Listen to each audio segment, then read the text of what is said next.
tadi SSN MSN. Hadirin kembalikan tepuk tangan yang meriah hadirin. Menandai dimulainya pertunjukan wayang itulah dengan dalang Cahyo Kuntadi SSN MSN.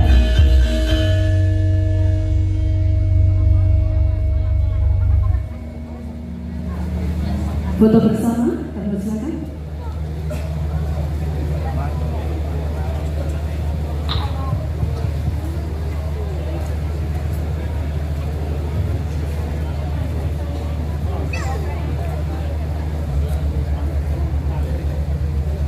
Baik, tangan mengepal. Semangat. 1, 2, 3.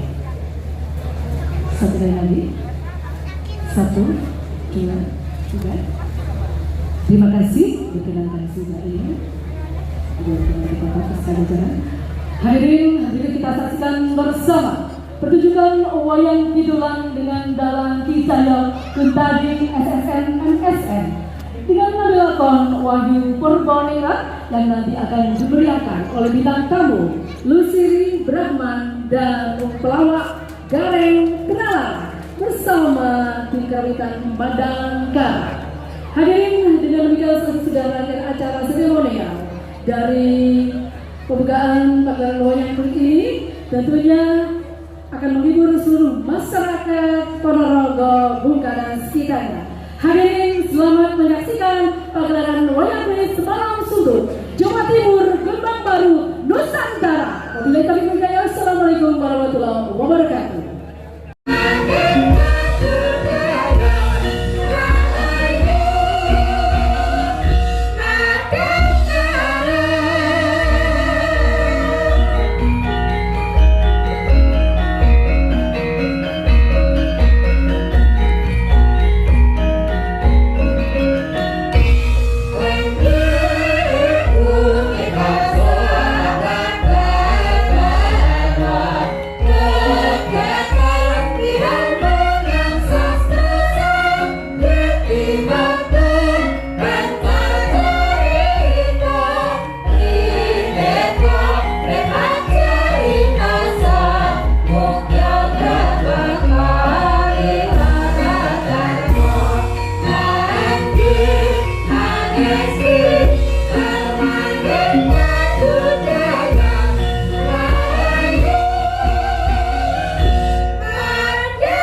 kinurip rung sipeng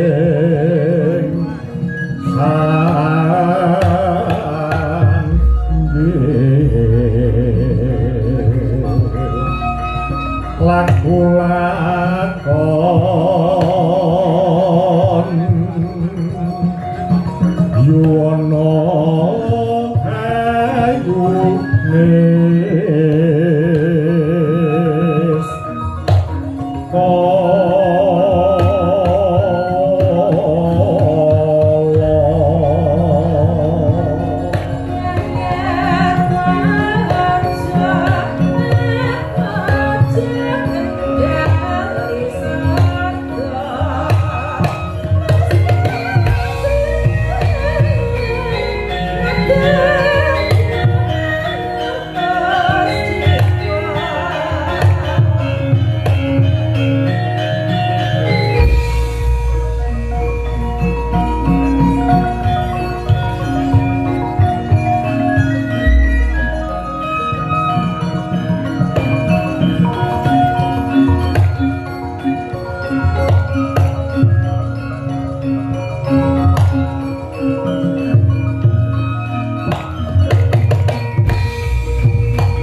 sintru srengenge panas kaya ngobar bawana.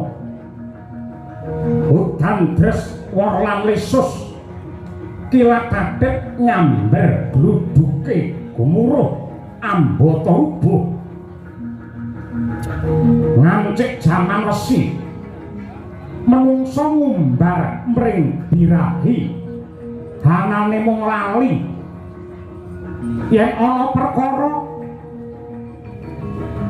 mung rebut bener waton wani tunggal bangsa wis ora nyawiji kabeh kebrongot rasa iri drengki lan srei karo wong tuwa wis ora ngurmati mulang agama ora dipundi para kiai ora diajeni para santri kang setya tawaduk dianggep budak lan dadi kuli rasa kamanungsan wis ilang kawicaksanan wis kabuncang hukum adil mung kari pengaran-aran kabeh mung golek menang sing tanpa petungan.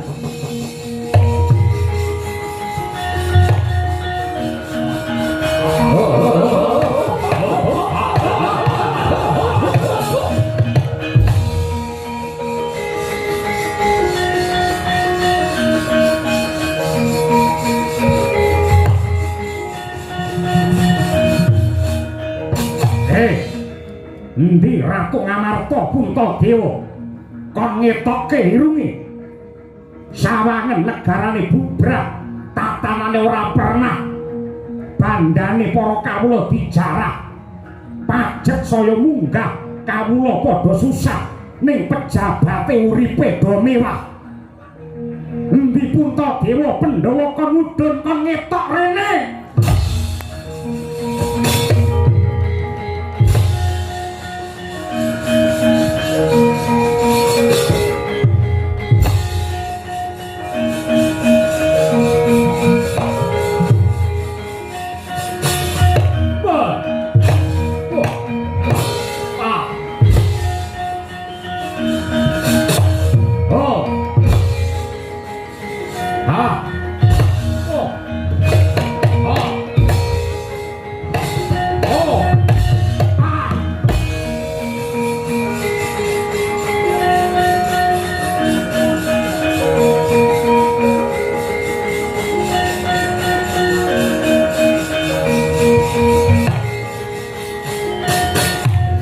Puntadewa ndi Werkudara ndi Janaka karo Kembar kon ngetok biyen nalika padha rekoso janjine kaya enak-enak dipangan ning nyatane bareng ripalungguhan iki dadi panguwasa patrape murang tata hanane mung nyiksa karo para kawula. Pandhawa mene beras kena dipangan 5 dina nek ngapusi 5 taun. Wah. Wah.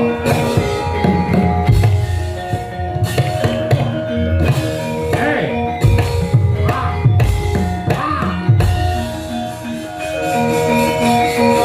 Serang, yuk.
madananira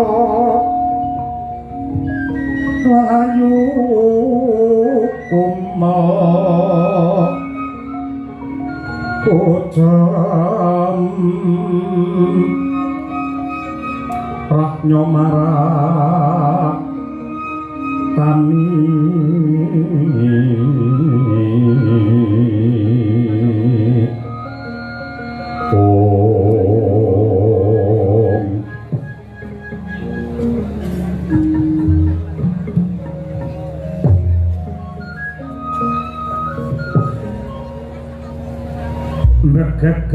Megek sadulita lae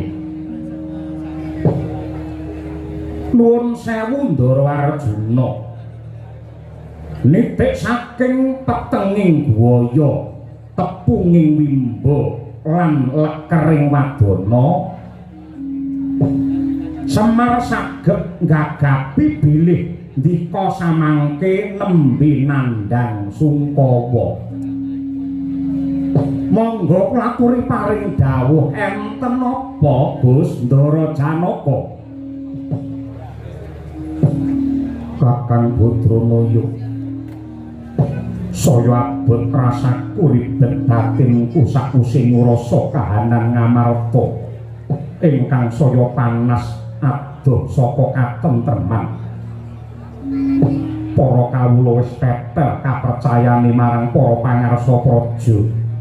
Mula rina wengi anane mung bantah dedah munggah panca bakat. Sing tegese palungguhan iki para sentana praja Ngamarta nembe wae ketaman pepeteng. Merga wis cetha aku sakadang Pandhawa kuwi sentana praja sing mikul jejibahan abot tumrap rahayune negara. Yen kawula aku tansah goreh rongeh uripe tegesih Pandhawa ora sembada mujudake idamane bangsa ya kuwi adil kang ambabar kamulyaning bebrayan agung. Nuwun sewu nggih Den Ndara Permadi. Kula ngertos bilih negaramu Ngamarta dinten iki nembe kesruh, nembe giduh.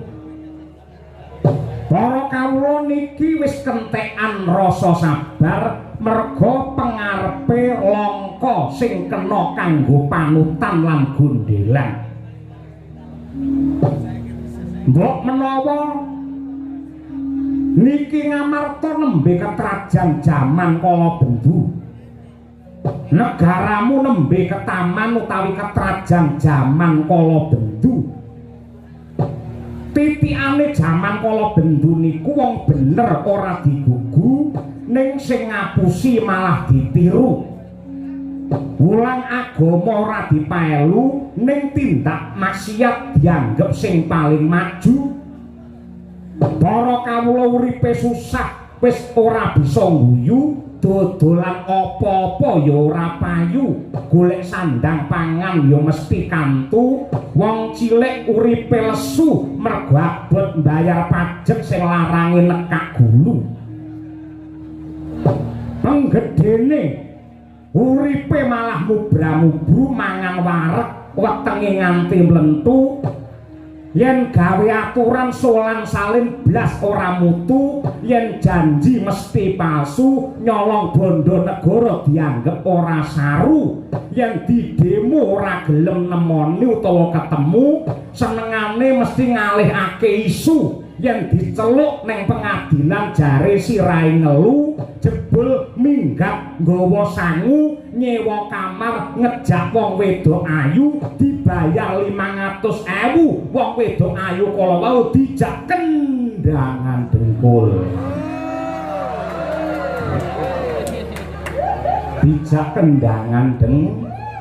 dengkul kados mekan ampun kleru ngoten niku. Lah nuwun sewu ning kula isih percaya negaramu mbuh kapan wancine bakal tetep ngancik jaman emas utawi jaman kencana nyibarate tanpa beda kaya sengenge sing kiwa tengene niku arupi warna biru sing tegese bisa rukun. Merga buktine napa? Mboten kabeh pejabat niku elek, mboten kabeh wakile para kawula niku ala mboten. Ning mang titeni angger wonten wakile rakyat sing tresna kaliyan budaya, gelem nyeneng-nyenengake para masyarakat, mujuti wiwit senengane para kawula, ngundang wayangan semalam suntuk niku mutiarane para pejabat nggih ngoten niku. Niku sing kudu dicontoh, niku sing kudu ditulodhok, sing apike ya ngono kuwi. Merga sing jenenge budaya niku magepokan kaliyan tata krama. Mangtiteni yen negaramu niki mangrengga kanthi endahing budaya, mesti kemawon ora ana wong sing bakal murang tata, ora ana wong sing bakal unjuk rasa. Merga uripe kawula wis dicengkrem lan dilambari kali rasa budaya kala wau. Nah, kula usul kemawon yen pengen negaramu tentrem, upamane kok nanggap budaya, mligine wayang, aja mung setahun pisan. Aja mung rong sasi pisan. Yen pengen negaramu tentrem, seminggu pisan kudu wayangan sampeyan. Niku. Niku saya becik, saya ketitik. Mergo sing Allah bakal ketara. Yai Semar rembukamu tekan ngendi-ngendi. Mergo bar niki kula preyi, Den. Banget panarimaku kabeh pangandikamu yekti bisa nyuda perih ngrasaku. Banjur dina iki apa sing kudu tak tindakake kanggo nentremake negaraku lan ngangkat kamulyane para kawulaku. Ngeten. Yen sampeyan kepengin negarane apik lan becik, kabeh wong sak negara Ngamarta kudu gelem mawas diri. Aja nyalahke sapa-sapa, ning kabeh kudu ndandani pakarti linambaran gedhening rasa katresnan. Wong niku yen tresna kudune gelem donga kanthi ikhlas lan tulus. Ewadene donga sing apik niku ora mung ndongake karo awake dhewe, nanging uga ndongake karo negarane, pejabate lan kabeh kawulane men entuk pengasihe saka Gusti ingkang Maha Tresna. Lan malihipun Gus, dinten menika sampeyan dadi satriya praja. Aja mung ngendelake atos sing balung uleting kulit lan prigele olah bandayuda. Ning jaman sing wis tuwa niki negaramu mbutuhake wong sing jembar sabare, gelem momot sarta madhai apa wae. Mbuh resik apa reget, abot apa enteng, kudu mang tampa, mang wadhahi, mang hambek kaya wujudipun segara utawi samudra nika. Saripane satriya linuwe kang marti mring kautaman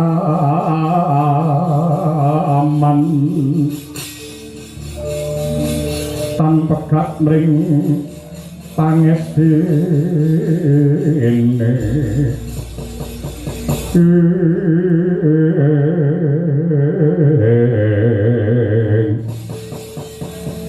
Kakang Badranaya kaya lumaku wanci pangklong kepapak obor sewu. Kabeh dawuh pangandikamu bakal ndak gegem minangka pepakem. Jumbuh kelawan kandhamu, aku kepingin mahambet tanpa beda kaya samudra. Mula aku nyuwun pangestu panjurungmu. Aku tak nyambung rasa kelawan Gusti ingkang Maha Nasa. Aku tak tapa brata ngambang ana sak dhuwure segara Kakang Semar. Nggih. Yen pancen sampun kenceng gembleng tekadmu kados mekaten, kula namung badhe nderek jumurung nderek ndedonga. Mugi-mugi lekas dipanggenipun tapa brata mangke bisa dadi kaca brenggala ingkang prayoga tumrape wong sak jagat raya Ndara Janaka.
kincanging alis Prisang mawek kandrung sabarang kadolo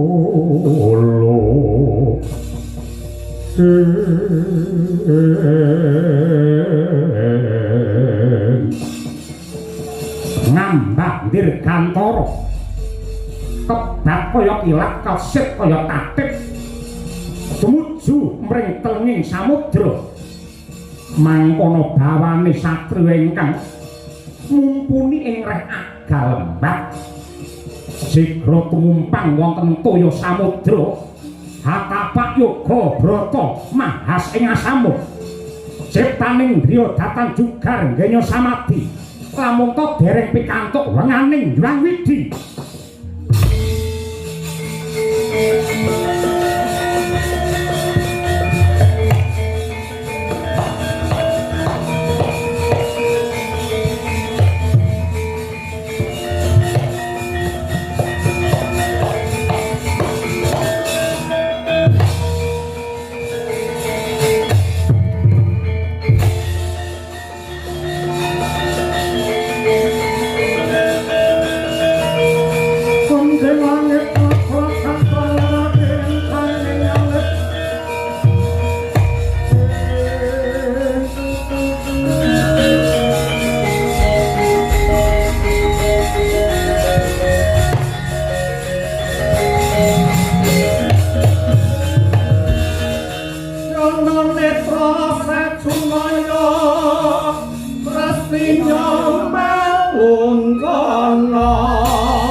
Thank you.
Badak nyoba ngelukur dasar kakak warnanipun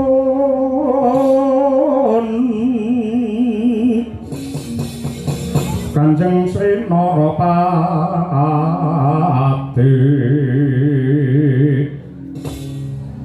Raja kang abola ratu kepabota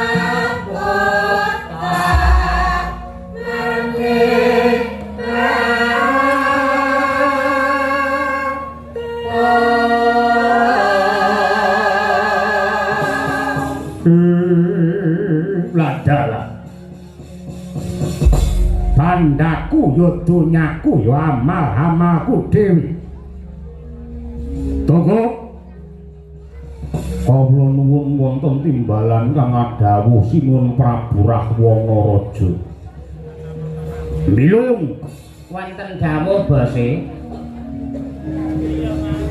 nadyan to wis gapuk maesangku nadyan to Ratu Ngalengka Dasamuka wis mudhar dibleki gunung kelawan Anoman tibani wujude pusaka Guwa Wijaya dening Rama Wijaya ning nyatane Ripalungguhan iki sukmaku isih tumangkar tangkar ngambara ing jagat raya sebabipun menapa kok kados mekaten mongko jenengan niku kedahipun mapan wonten alam barjah. Alam barjah kuwi apa? alam barjah niku alame wong bar pejah nek parandene jenengan ngatasé wis mati parandene jengklekan kaya mengkono kados pundi mbok meretobat nadyan kaya apa lan kepiye nganti donya iki kiamat tekadku tetep kenceng anggenku edan kepayang ngengleng bingleng anglelamong kedanan kelawan mustikaning jejantungku ya kuwi tipising Batari Widawati kowe kalingan wiwit saka Citrawati biyen Maespati Dewi Sinta Pancawati nganti Ripalungguhan iki kabar sing nyebar warta sing rata Widawati nitis marang bojone Janaka ing Madukara sing jenenge Wara Sembadra ya Bratajaya lajeng kersanipun tak goleki yen pun ketemu tak bradak tak colong tak pek bojo ngeriye tumindak sampeyan ingkang kados mekaten niku padha karo ngrusak pagerayu mbubrahke wong omah-omah yen jenengan seneng kaliyan wanita sing isih legan isih perawan utawa waranda ngoten monggo-monggo mawon Sembadra niku sampun kagungan bojo nenggih panengahing Pandhawa Raden Arjuna. Tek arep mangarah niku nalaripun kados pundi? Tumindak sampeyan niku kleru bakale saya nampa dosa gedhe tartamtu benjang wonten neraka jahanam jenengan ngrasake panandang sing banget anggenipun perih. Kamu golek wong wedok liya aja seneng karo bojone wong. Rungokno kupingmu ya kok. Ganteng-gantenge wong lanang, gagah-gagahe wong lanang ki yen iso ndemeni bojone wong. Cocok, saya yen iso ndemeni bojone kancane. Lah niku saya prayogi. Pun monggo kula dukun. Dukun lah. Kula pinalangana mlumpat linanti medhot.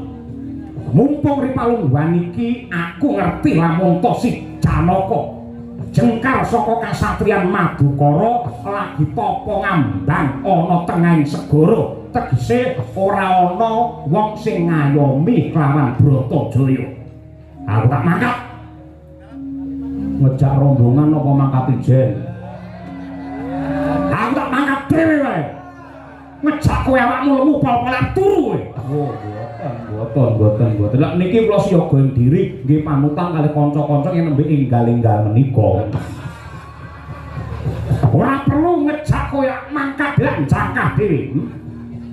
Urung marem rasane ngatiku lamun to durung bisa mondhong nyemot ya kuwi Bratajaya titise Widawati. Tumrape Dasamuka luwih gampang tresnani wong wedok 1000 tinimbang nglalekake siji sing wis gegen jantungku kok.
kula sidang sekaring dawana langgeng kawula nuwun sewu.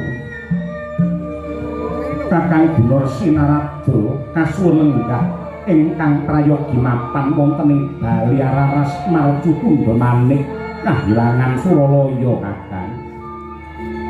Kalah renjang pak tong parubayong slere buntute acel kater inggih Adi Guru. Ngaturaken panuwun dening antos semanten sih pakurmatan ingkang paduka paringaken dumateng ingkang Raka Suduk Pangudal-udal. Mboten langkung salam taklim kula katur Adi Guru. Inggih kula tampi andadosaken bombong birawaning manah. Kula Bathara Indra para gagi diprayogakni anggon musuhan Bathara Surapati. Kawula inggih Rama Pukulun mboten kirang sekicu anggen kula ngabiyantara sembah pangabekti kula mawantu-wantu kunjuk sandhap cenila paduka Rama Pukulun. Iya ndak tampa gawe bombong rasa nuwun sewu Kakang Narada.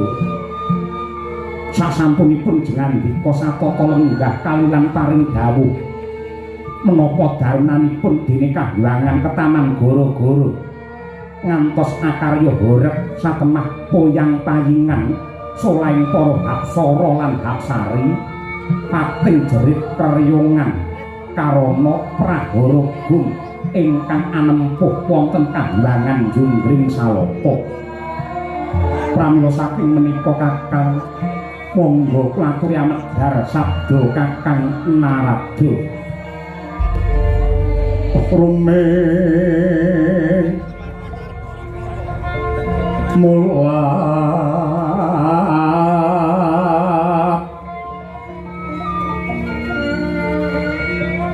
rumeng mulat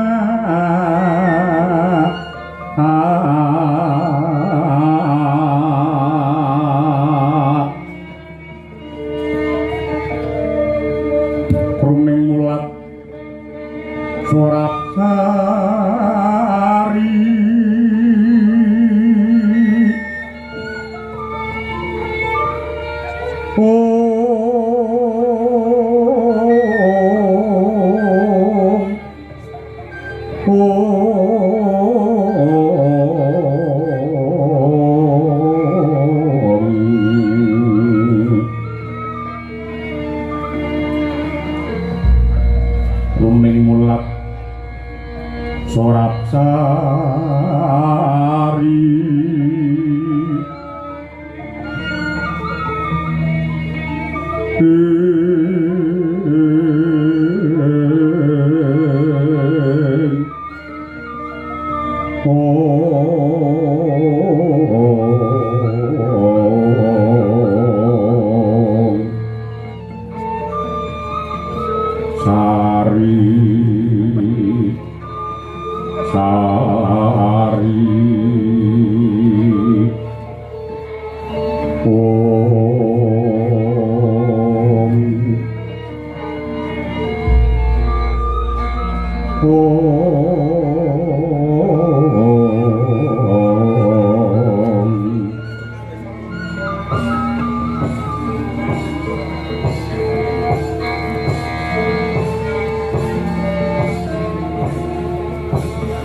nuwun sewu Adi Guru. Kalilan matur mbok bilih wonten lepating atur kula diagung pangaksama paduka. Mestinipun paduka sampun pirsa. Paduka sampun dungkap dumateng lumadining prahara menika. Nanging gandeng paduka andangu pramila nadyan klungsu-klungsu kula tak nderek kudu panemu. Sampun marambah makaping-kaping Kahyangan menika Ketaman Goro-goro lan sasampunipun tinaliti kanthi permati kaetang ngantos jangkep timbulipun ruhara menika mujudaken pepenget saking Gusti ingkang nyipta jagat ngemutaken dumateng para dewa supados tetep ing dharma lan boten lirwa ing sesanggeman anggenipun paring pengayoman dumateng para kawula ing Marcapada. Kejawi saking menika Adi dumados sing lelampan tentrem utawi tintrim bingah utawa susah mulya lan rekoso padhang menapa dene panandhang menika anut kaliyan tingkah lakune dewa lan para manungsa menawi para makhluk tansah gegulang kautaman tertampu ingkang kababar ugi kamulyan dene menawi ingkang dipun tindakaken kanistan ingkang kababar inggih kacintrakan ingkang gunggung kumpulipun alam saisinipun menika namung anut lan mili kaliyan pakartinipun umat dumados sing banjir bandang lindhu prakempa lan bencana bumi yektosipun karana pokal gawene menungsa ingkang mburu nafsu tanpa rasa tresna tumrap lestantunipun alam saisinipun mongko alam saisinipun menika titipane anak putu ingkang adatipun nyekar bawanipun dalu menika ugi sampun sowan malih ngoten Adu Dulu nuwun sewu dene gara-gara ingkang anempuh Suralaya menika ugi dipun sebabaken kaliyan hawa nafsu kamurkan ingkang dipun tindakaken dening para dewa ingkang muruk makantar-kantar satemah weh Prabawa panas sasat angubar kahyangan Suralaya inggih Kakang Narada lajeng supados prahara menika saged sirep menapa ingkang kedah dipun tindakaken nuwun sewu Adi mboten kok nama kula menika mucal dumateng paduka menika babar pisan mboten nanging atur kula menika namung pamrayogi mbok menawi dipun tampi ruhara menika saged sirna menawi para dewa sami kersa mawas diri lan ngewahi pakarti kanthi nyiram genining kamurkan mawi tirtaning kesabaran kawicaksanan sarta linambaran santosaning iman tumajuh pangideping cipta mring Jwangnasa sinurung puji dikir kidung suci mantra rahayu sarta enget kaliyan darmane dewa ingkang kedah makarti kanthi tulusing ati weh kamulyan dumateng sagung para titah mrih yuwana jagat sawigung linambaran hambek jujur tresna asih adhedhasar adil lan bener nuwun sewu Adi mboten namung kahyangan ingkang ketaman dahulu kalebet jagat raya samangke sasat ketaman bebendu karana menungsa sampun kecalan kiblah sampun tetel kapitayanipun para kawula dumateng para dewa mila kangge ngawekan lelampan menika para dewa kedah saged dados tepa tuladha ingkang utama supados para manungsa tetep ngajeni lan ngurmati dumateng pamarintanipun para Jawata kanthi mekaten pranataning agami lan aturan ingkang dipun putusaken dening para dewa ingkang lenggah wonten ing dampar kadewan tetep dipun gugu lan ditiru dados pakem kinarya paugeran anggenipun para kawula sami netepi darmaning gesang ingkang hanjok dumateng beji ing tumindak lan api ing kelakuan Kakang Gunarsi Narada punapi di semunipun pepeteng ingkang nglimputi menika mangke badhe enggal antuk pepadang karana mboten dangu malih Kakang ulun badhe ngandhapaken nugraha wahyune pangarep utawi wahyune lelananging jagat ingkang nami Wahyu Purbaningrat Wahyu Purbaningrat menika mangke badhe dipun tampi dening satriya ingkang pinter ngendhaleni jagat pribadi lan ugi pinter ngendhaleni sarta ngayomi dumateng jagat saisinipun Kakang. Naminipun Wahyu Purbaningrat. Dewa Subata marang kang soreng prang Mudhani arum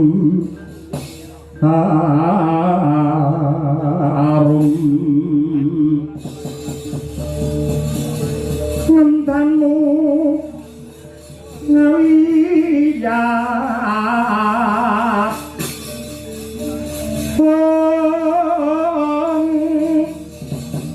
Narada ngepalani Narada ngepalani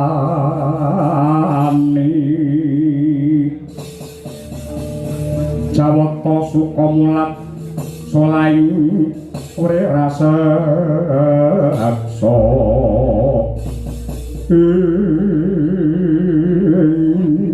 Talah Nun sewu Adi Pramesti menawi saking pamawas kula mboten wonten titah ingkang trep nampi nugraha kejawi satriya ingkang sampun ageng labuh labetipun wonten ing donya ngantos minggah teng Kambangan dasaripun kedah Jatmika bagus lair nganti tekan batine kula kinten inggih namung satriya Madukara pun Arjuna ingkang trep nampa nugraha dasaripun den samangke Janaka nembe tapa ngambang wonten ing sakinggiling samudra trep menawi lare menika nampi nurbating pangeran Adi wong-wongen priya mangu-mangu mangkon baliman lelen tanpa kami yang tantu kok tunggu saja utama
Panjrah ingkang puspita